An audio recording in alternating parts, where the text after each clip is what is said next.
want to start by just asking you, you've done horror, you've done action, but collaborating with someone like Bob, who is a comedy legend, even though he did the first one, has to be a little different and interesting. And I'm curious how, you guys found your common ground and your way through his genius and your ability to execute, action at this level. Yeah, I mean, look, before this project, before experiencing this project, I would say Bob is a very funny and colorful man because, like, based on what we see usually in Mr.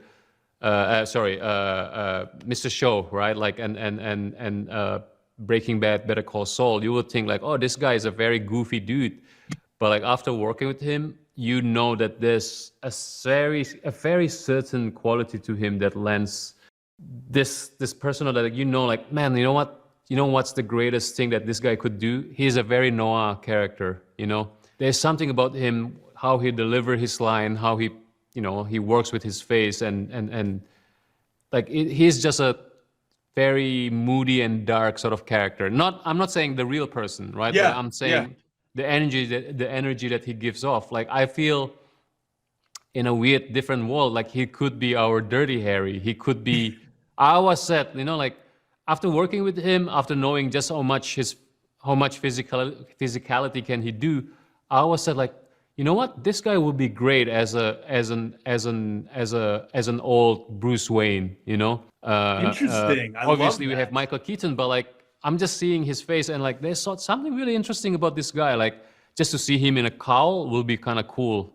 Just because, man, Bob aged like wine, like fine wine. Like there's something about him, definitely. I, what's Yeah. amazing about that, I love that take because nobody wanted Bruce Willis to be in Die Hard. Nobody wanted Michael Keaton to be in Batman. They were like, these guys are comedy guys. And it worked so well. And I think you're talking about something very similar, which is that like comedy's tough. And if someone executes it as well as Bob has, there's a lot there. You know what? Trust me, man. Like they say comedy people tend to be the darkest for a reason, and I truly believe that now. I Yeah. love this idea. I want to see it come to fruition.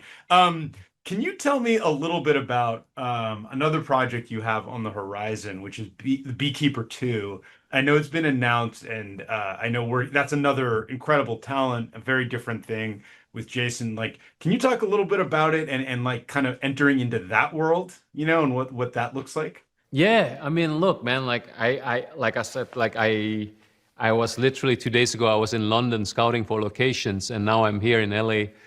But I can't wait, to be honest, because Beekeeper is obviously one of those movies where it sort of walked the fine line between there's something absurd about it in a great way, right? Yeah. Like I think that's what I'm drawn to because I love this absurdist world of Beekeeper and secret agents and all that stuff.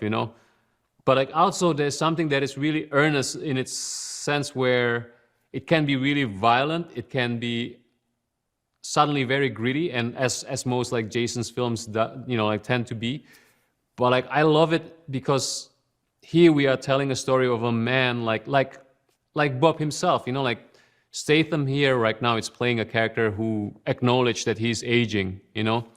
And I think I'm definitely drawn into characters who are still going regardless of how sort of like beaten down they are. And I think you're gonna appreciate this because in terms of like the villains that we have for Beekeeper 2 especially, like you're gonna be blown away just how genre it feels. Like how Nice. definitely almost like a something out of like a anime, like manga pages. Nice. And that's what I'm Yeah. trying to do. Yeah. You like the obstacle then put in front of these guys of their own mortality almost, like they're Yeah, aging in their exactly, mortality. exactly. And I'm so grateful because like with especially with Beekeeper, Jason, I said to Jason, like we're gonna make this character somebody who felt like he's been through the ringer, like and the only thing that keeps him going is his principle. I always said Adam Clay, the Beekeeper, he's pretty much like a Bushido character. He's a man out of his time, like, and I think he respects that. Like, yeah, this is the reason why he keeps on going. He's gonna like a quote from a favorite comic of mine, like graphic novel of mine. You know, like even if God stands on your way, cut him down. You know, like that's the principle I behind it all. love You that. know, What so is yeah, that favorite manga and like what I it's yeah, I want to ask about your inspirations because I hear a lot of different things kind of that come through you, both anime, manga, but like yeah. I classic mean, movies, like you know, even from nobody too, like Landina and all that stuff, like you know, like Sharon Stone. It's definitely almost manga and anime inspired in terms of like how they look, like the kind of weapon that they're wielding and all that stuff.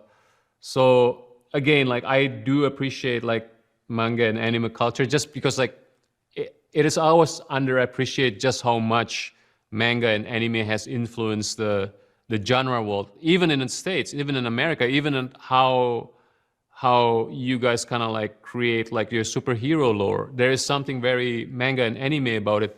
Even